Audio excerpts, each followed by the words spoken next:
Hello दोस्तों, कैसे हैं आप सब लोग? मेरा नाम है फ़याज़ और एक बार फिर से स्वागत है आपका हमारे प्यारे से चैनल अफ़ज़ल अकेडमी में। आज की इस वीडियो से हम एक नई सीरीज़ की शुरुआत कर रहे हैं जिसका नाम है पार्टी विथ एनसीईआरटी सीरीज़, जिसमें हम क्लास 10th एनसीईआरटी के साइंस की पूरी कवरेज 1 मंथ के अंदर करेंगे, जो आपके बोर्ड्स के लिए बहुत ही बेनिफिशियल है। इसके जस्ट पैरेलल एक और सीरीज़ हमारी जो कंटिन्यू है, जो चल रही है, जिसकी एक वीडियो आ चुकी है लाइव प्रोसेस की, जिसका नाम है कॉन्सेप्ट थ्रू क्वेश्चन सीरीज़। हम इस सीरीज़ में एनसीईआरटी की थ्योरी की कवरेज करेंगे और कॉन्सेप्ट थ्रू क्वेश्चन सीरीज़ में इन थ्योरी के क्वेश्चंस की प्रैक्टिस करेंगे। तो पैरेलल में ये दोनों सीरीज़ होगी जो आपके प्रिपरेशन को साइंस के अंदर बूस्ट अप करेगी और जो आपको 95 प्लस स्कोर करने में बहुत ही हेल्पफुल रहेगी। तो चलिए आज की सीरीज़ में पहला चैप्टर इलेक्ट्रिसिटी शुरू करते हैं बिना किसी देर के। तो इलेक्ट्रिसिटी चैप्टर के अंदर पहला पॉइंट हमारे पास आ जाता है कि अगर इलेक्ट्रिक चार्ज की बात कर ली जाए तो चार्ज क्या है? तो एक ऐसा पार्टिकल जो फ्रिक्शन से या फिर डिफरेंट मेथड से हमारे एनवायरनमेंट में पाया जाता है। जैसे एक कपड़ा है और उसको हम धूप में रखते हैं और जब घर के अंदर लाते हैं तो देखते हैं उसमें कुछ लाइटनिंग होती है। वो स्पार्कल इलेक्ट्रिक चार्ज है और इस चार्ज का फ्लो इलेक्ट्रिक करंट कहलाता है। इस करंट के बारे में ही इस चैप्टर में हम लोग को डिटेल में पढ़ना है। इसके बाद हम लोग देखते हैं कि वेरियस एग्जाम्पल है हमारे एनवायरनमेंट में कि टॉर्च का बल्ब जलता है, उसमें भी फ्लो ऑफ चार्ज है जिसकी वजह से करंट फ्लो होता है। इसमें देखते हैं हम लोग जैसे ही स्विच ऑन करते हैं तो बल्ब जलता है और देखते हैं कि एकदम रोशनी हो गई, that is the flow of current जिसके कारण वो लाइटनिंग हो रही है। अब बात करते हैं किस तरीके से किसी इलेक्ट्रिक करंट को एक्सप्रेस किया जाता है। तो इलेक्ट्रिक करंट वो अमाउंट ऑफ चार्ज होता है जो किसी पर्टिकुलर एरिया से यूनिट टाइम में कहीं पर फ्लो कर रहा है। यानी वो अमाउंट ऑफ चार्ज जो किसी पर्टिकुलर एरिया से पर्टिकुलर टाइम में फ्लो कर रहा है उसको हम लोग इलेक्ट्रिक करंट कहते हैं। इलेक्ट्रिक करंट के डायरेक्शन की बात करें तो यहां पर आप एनसीईआरटी में देख सकते हैं उसको कंसीडर किया जाता था पॉजिटिव चार्ज के and the direction of flow of positive charge was taken to be direction of electric current. पहले पॉजिटिव से नेगेटिव चार्ज की तरफ जो फ्लो है उसको माना जाता था करंट का डायरेक्शन। लेकिन अब के जो कन्वेंशन हम लोग लेते हैं आज का उसके हिसाब से नेगेटिव टू पॉजिटिव फ्लो होती है इलेक्ट्रिक करंट की, यानी कि just opposite to positive charge flow होता है ये। इसके बाद हम लोग बात कर लेते हैं कि करंट का डायरेक्शन का बात हो गया, नेगेटिव टू पॉजिटिव चार्ज की तरफ होता है। कन्वेंशन वाले तो पॉजिटिव टू नेगेटिव चार्ज होता था, पर रियल अब जो होता है वो negative to positive charge flow होता है। इसको आप लोग याद रखिएगा। नेक्स्ट हम लोग चार्ज अभी पढ़े कि करंट का मतलब सीखा चार्ज पर यूनिट टाइम।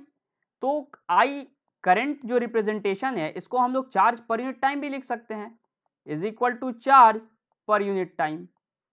हम लोग इसको एक और तरीके से रिप्रेजेंट कर सकते हैं, चार्ज को हम लोग लिखते हैं number of electron into charge on one electron that is E divided by time.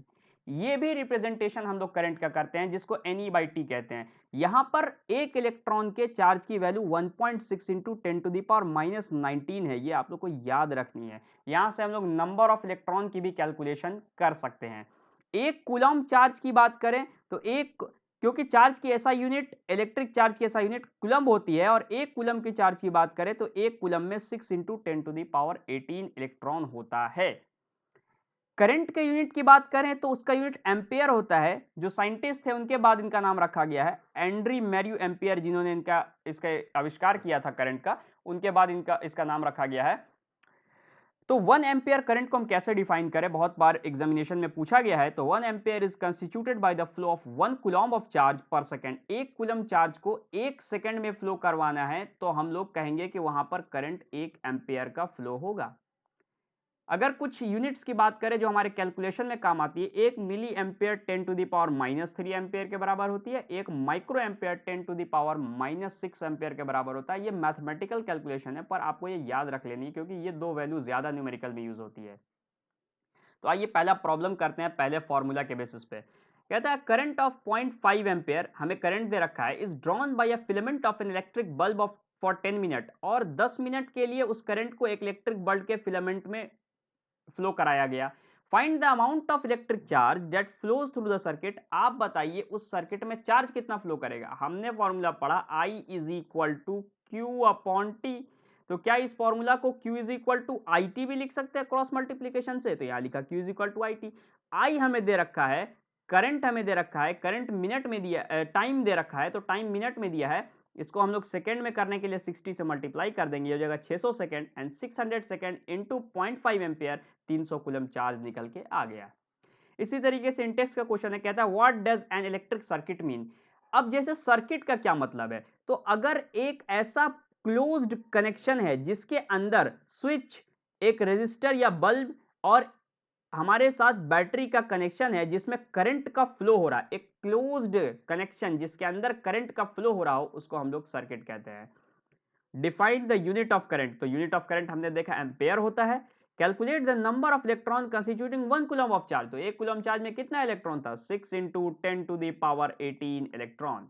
Next, यहां पर थोड़ी थोड़ी बात दी गई आगे की, बताया गया है कि चार्ज जो है ड्रिफ्टिंग करता है, इलेक्ट्रॉन का ड्रिफ्टिंग होता है करंट के फ्लो के अंदर। फिजिकल ड्रिफ्ट इलेक्ट्रॉन का होता है वायर के अंदर, जो कि स्लो प्रोसेस है, जो हायर क्लास में पढ़ना है उसके बारे में थोड़ा बताया गया है। आगे बात करते हैं। अब समझते हैं एक और इंपॉर्टेंट पॉइंट, इलेक्ट्रिक पोटेंशियल और पोटेंशियल डिफरेंस क्या होता है। तो बात जब इलेक्ट्रिक पोटेंशियल की करेंगे, तो मान लिया एक कंडक्टर है जिसका दो एंड है ए और बी।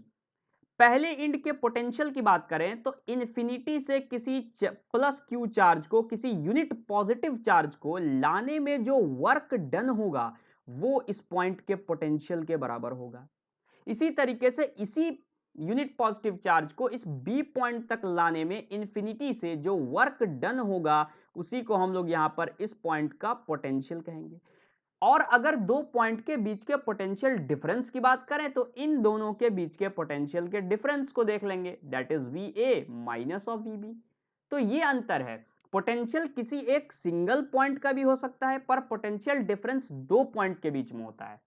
दूसरी बात, इसको फॉर्मूला के तौर पर रिप्रेजेंट हम लोग करते हैं, that is potential is equal to work done in bringing that charge divided by the magnitude of that charge. ये हमारे पास आता है पोटेंशियल का फॉर्मूला। इसको हम लोग W is equal to QV के फॉर्म में भी इन जनरल लिखते हैं। नेक्स्ट आगे बात करते हैं, ऐसा यूनिट की बात करें पोटेंशियल की तो वोल्ट होता है। इनका नाम साइंटिस्ट एलेजेंड्रो वोल्टा के बाद रखा गया था, क्योंकि इन्होंने ही इसकी इन्वेंशन की थी, तो ऐसा यूनिट वोल्ट रख दिया गया। एक इटालियन फिजिसिस्ट थे ये। एक वोल्ट को कैसे डिफाइन करें, तो एक वोल्ट को डिफाइन करने के लिए हम कहेंगे when 1 joule of work is done to move a charge of 1 coulomb force from one point to another, it is known as 1 volt of potential difference. एक जूल वर्क हो जाए एक कूलम चार्ज को एक पॉइंट से दूसरे point move कराने में, इसको हम लोग 1 वोल्ट पोटेंशियल डिफरेंस कहते हैं। हम लोग इसको फॉर्मूला से भी समझ सकते हैं, V is equal to W upon Q. Work unit आपने क्लास 9th में जूल पढ़ रखी होगी, और चार्ज की यूनिट हमने बताया कूलॉम्ब होता है, यानी एक कूलॉम्ब चार्ज को एक पॉइंट से दूसरे पॉइंट ले जाने में अगर 1 जूल का वर्क डन हो जाए तो वहां पर पोटेंशियल डिफरेंस 1 वोल्ट है। अगली बात कहते हैं कि वोल्ट मीटर एक डिवाइस होता है जिससे हम लोग वोल्टेज यानी पोटेंशियल को मेजर करते हैं। इसी तरीके से करंट को मेजर करने के लिए एक डिवाइस होता है जिसको हम लोग एम मीटर का नाम देते हैं, इससे करंट को मेजर करते हैं। और अगर किसी सर्किट में पोटेंशियल डिफरेंस को मेंटेन करना है तो एक डिवाइस होती है जिसको हम लोग बैटरी भी कहते हैं या सेल। एक सिंगल है तो सेल कहते हैं और एक से ज्यादा है तो बैटरी कहते हैं, जो कि किसी सर्किट में पोटेंशियल के डिफरेंस को मेंटेन रखता है। आइए अगला प्रॉब्लम करते हैं। How much work is done in moving a charge of 2 coulomb across a 2 point having a potential difference of 12 volt. हमने फॉर्मूला पढ़ा V is equal to work done per unit charge, और हमें क्या निकालना है, work done निकालना है। तो वर्क डन को हम लोग क्या Q इंटू वी भी लिख सकते हैं, तो यहां लिखा Q इंटू वी। V हमें दे रखा 12 वोल्ट और चार्ज है 2 कूलम, हमारे पास वर्क निकल के आ गया 24 जूल। तो बहुत ही आसान तरीके के सवाल होते हैं एनसीईआरटी के अंदर। Name a device that help to maintain a potential difference across a conductor, तो हमने बताया कौन मेंटेन करता है, सेल या बैटरी। सिंगल है तो सेल और मल्टीपल है तो बैटरी, जो पोटेंशियल डिफरेंस मेंटेन करता है कंडक्टर में। What is meant by saying that the potential difference between 2 point is 1 volt. हम इससे क्या समझते हैं कि कोई दो पॉइंट के बीच में पोटेंशियल डिफरेंस 1 वोल्ट है, अभी हमने बताया। इसका मतलब कि एक कूलम चार्ज को इस ए पॉइंट से बी पॉइंट तक ले जाने में 1 वोल्ट का 1 जूल का वर्क डन हो रहा है। इसका मतलब इन दोनों पॉइंट के बीच में पोटेंशियल का डिफरेंस जो है 1 वोल्ट है। अगला question, how much energy is given to each coulomb of charge passing through a 6 volt battery. हम कितना एनर्जी दें हर कूलम चार्ज को फ्लो करने में 6 वोल्ट बैटरी से। तो हमें फॉर्मूला पढ़ रखा है V is equal to work done per unit charge. तो क्या हमें वर्क डन निकालना है? इसका मतलब हमारे पास ये आ जाएगा 6 वोल्ट इंटू चार्ज हमें दिया हुआ 1 कूलम, यानी कि हमें 6 जूल की एनर्जी देनी पड़ेगी उसको वर्क डन करने के लिए। 6 जूल की वर्क देनी पड़ेगी। नेक्स्ट, सर्किट डायग्राम की बात कर लेते हैं कि सर्किट में क्या क्या चीज इस्तेमाल होते हैं। इलेक्ट्रिकल सेल, देखिए मैंने कहा था सिंगल अगर है तो सेल कहेंगे, इसी का मल्टीपल कनेक्शन है तो इसको हम लोग बैटरी कहेंगे, जिनका काम है पोटेंशियल डिफरेंस को मेंटेन करना, डेल्टा वी को मेंटेन करना किसी भी सर्किट के अक्रॉस। प्लग, ये वाले ओपन है, यानी कि यहां पर सर्किट में करंट फ्लो नहीं हो रहा है, या क्लोज्ड है, इसमें सर्किट में फ्लो हो रहा है। वायर अगर दो जगह पे ज्वाइंट किया गया है तो ऐसा सिंबल होगा। अगर वायर ज्वाइंट नहीं किया गया, एक वायर के ऊपर से एक वायर को पास कराया गया है तो इस तरह का सिंबल होगा। इलेक्ट्रिक बल्ब या बल्ब है तो इस तरह का सिंबल होगा। रेजिस्टर होगा तो इस तरह का सिंबल होगा। अगर ये रेजिस्टर वेरिएबल है, ये तो कांस्टेंट रेजिस्टर है, इसकी वैल्यू कांस्टेंट है, पर यही रेजिस्टेंस की वैल्यू अगर वेरिएबल है तो इस तरह से एरो हम लोग दे सकते हैं। इसको हम लोग रियोस्टैट या वेरिएबल रेजिस्टेंस भी कहते हैं। ये एमीटर है करंट को मेजर करने के लिए, और ये वोल्ट मीटर है वो वोल्टेज को मेजर करने के लिए। तो ये सारे के सारे सिंबॉलिक डायग्राम है जो एग्जाम में कभी कभी पूछ लिए जाते हैं, इसको ध्यान में रखना है। अब आगे बात करते हैं बहुत ही इंपॉर्टेंट लॉ की, जिसका नाम है ओम्स लॉ। तो क्या कहता है ओम्स लॉ? आपके एनसीईआरटी के अंदर ये वाली एक्टिविटी भी दे रखी है, जिसको एक्टिविटी परफॉर्म भी कर सकते हैं। हम लोग सीधा कंक्लूजन पे बात करते हैं। कंक्लूजन क्या निकला कि इस जो एक्टिविटी थी इसके अंदर एक वीआई ग्राफ ड्रॉ किया गया, वोल्टेज वर्सेस करंट का ग्राफ। इसके अंदर देखने को मिला कि जैसे जैसे करंट की वैल्यू बढ़ रही थी वैसे वैसे यहां पर पोटेंशियल डिफरेंस की भी वैल्यू बढ़ती दिख रही थी। जैसे जैसे ये भी बढ़ रहा वैसे वैसे ये भी बढ़ रहा। इससे पता चला, साइंटिस्ट जो थे जिनका नाम जॉर्ज साइमन ओम था, उन्होंने कहा कि ये voltage directly proportional to current है, यानी जैसे जैसे ये बढ़ रहा ये भी बढ़ रहा। इससे पता चला कि V को जब प्रोपोर्शनैलिटी कांस्टेंट हटाए तो एक फॉर्मूला आया IR, और इस R को नाम दिया गया रेजिस्टेंस ऑफ अ कंडक्टर, जो कि एक प्रॉपर्टी है किसी कंडक्टर की। और कहा गया कि एक गिवन टेम्परेचर पर अगर किसी कंडक्टर से पोटेंशियल डिफरेंस फ्लो हो रहा है, उस पोटेंशियल डिफरेंस का डायरेक्टली प्रोपोर्शनैलिटी का रिलेशन है करंट के साथ। तो इसको इंग्लिश में डिफाइन किया गया, at a constant temperature the potential difference applied across a conductor is directly proportional to the current flowing through its ends. या उल्टा भी बोल सकते हैं, the current flowing through the conductor is directly proportional to the potential difference applied across its ends. दोनों बात हो सकती है कि दोनों एक दूसरे के डायरेक्टली प्रोपोर्शनल के रिलेशन में आए। इस पर एक बहुत ही कॉमन सवाल आता है, मैं यहाँ ड्रॉ कर रहा हूँ, इस तरह का एक सवाल आता है कि एक ग्राफ दे देता है आपको एग्जाम में, वीआई ग्राफ, और इस ग्राफ में 3 स्ट्रेट लाइन ड्रॉ कर दिए जाते हैं इस तरीके से।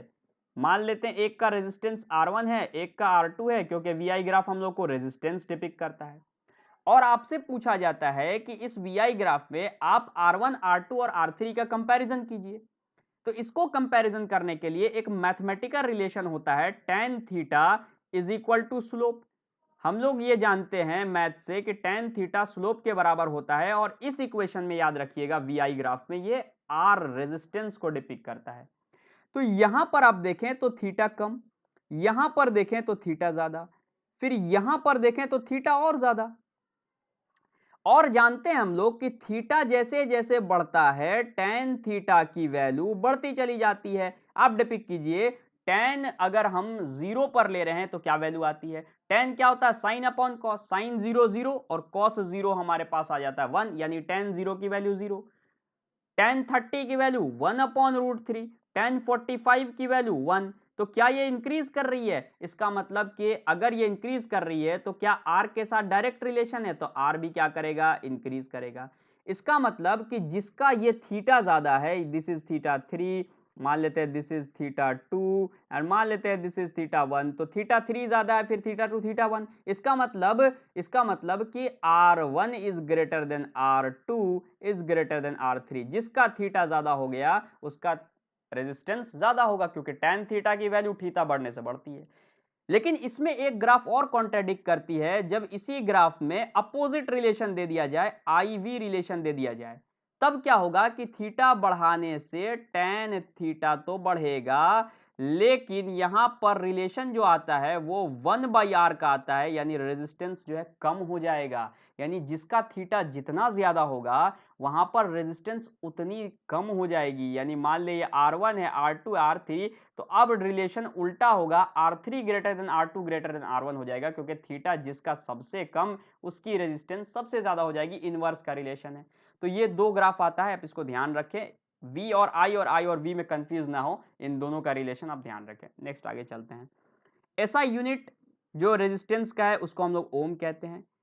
रेजिस्टेंस को volt upon current, V upon I, क्योंकि V is equal to IR है तो उसको हम लोग ऐसे भी लिख सकते हैं। अब पूछा जाता है कि 1 ओम का रेजिस्टेंस कैसे डिफाइन होगा।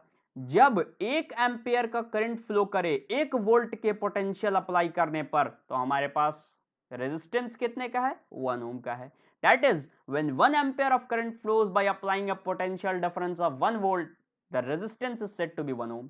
नेक्स्ट, यहां बात कर लेते हैं किन किन फैक्टर्स पर जो है आगे बात करेंगे जिसमें रेजिस्टेंस डिपेंड करता है।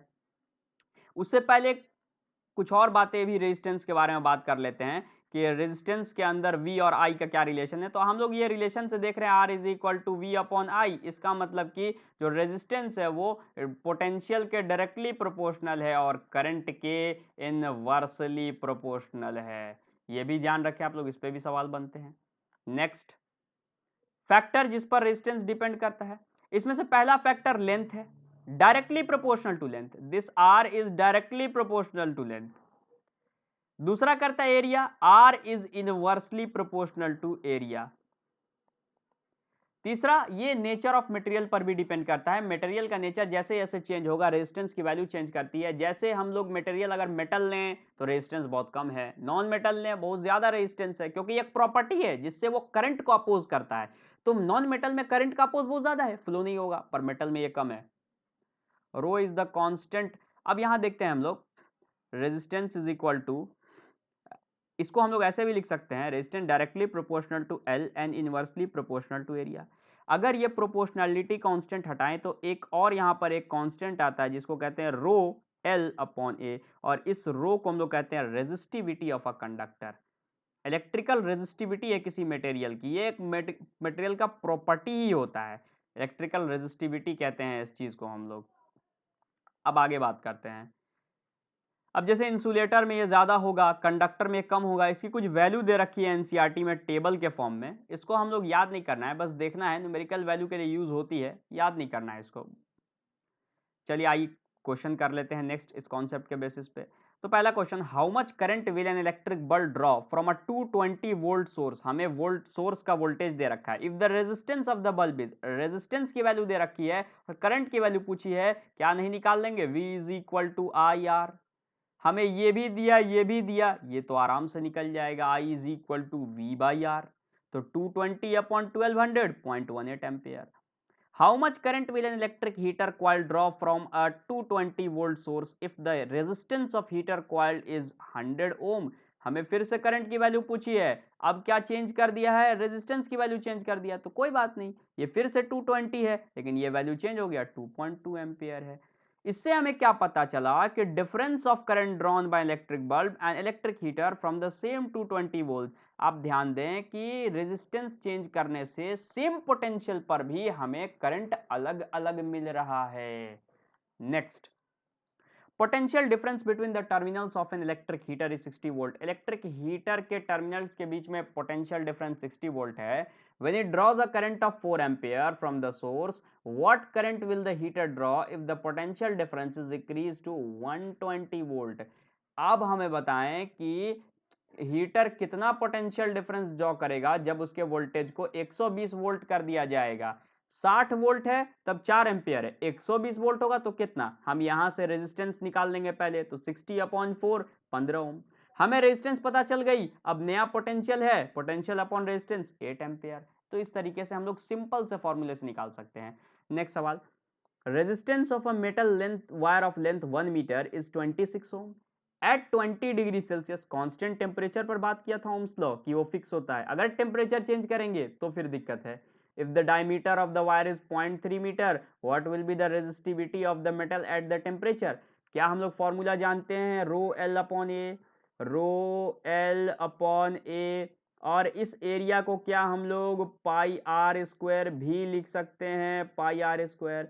और इस रेडियस को क्या डायामीटर अपॉन 2 लिख सकते हैं? तो क्या यहाँ लिखा डायामीटर अपॉन 2, और डायामीटर अपॉन 2 लिख लिए तो हमारे पास रेजिस्टेंस भी दे रखी है, हमारे पास लेंथ भी दिया हुआ है, हमारे पास डायमीटर भी दिया हुआ है। तो क्या हम यहाँ से रेजिस्टिविटी रो नहीं निकाल ले जाएंगे? निकाल ले जाएंगे। तो आप लोग इसको खुद ट्राई करें ताकि आपको इस क्वेश्चन पर पकड़ बन सके। नेक्स्ट आगे चलते हैं। तो ये सवाल एक आता है, wire of given material having length L, wire का लेंथ एल है और क्रॉस सेक्शनल एरिया ए है, जिसकी रेजिस्टेंस 4 ओम है। हमसे पूछा है एक ऐसे वायर की रेजिस्टेंस जिसकी लेंथ एल बाई 2 है और क्रॉस सेक्शनल एरिया 2a है। तो क्या हम R1 को कैसे लिखेंगे? इसका रेजिस्टेंस हमारे पास मटेरियल सेम है, आप पढ़िए यहाँ पर सेम मटेरियल, सेम मटेरियल मतलब रेजिस्टिविटी सेम है, यानी एक ही चीज है वो दोनों।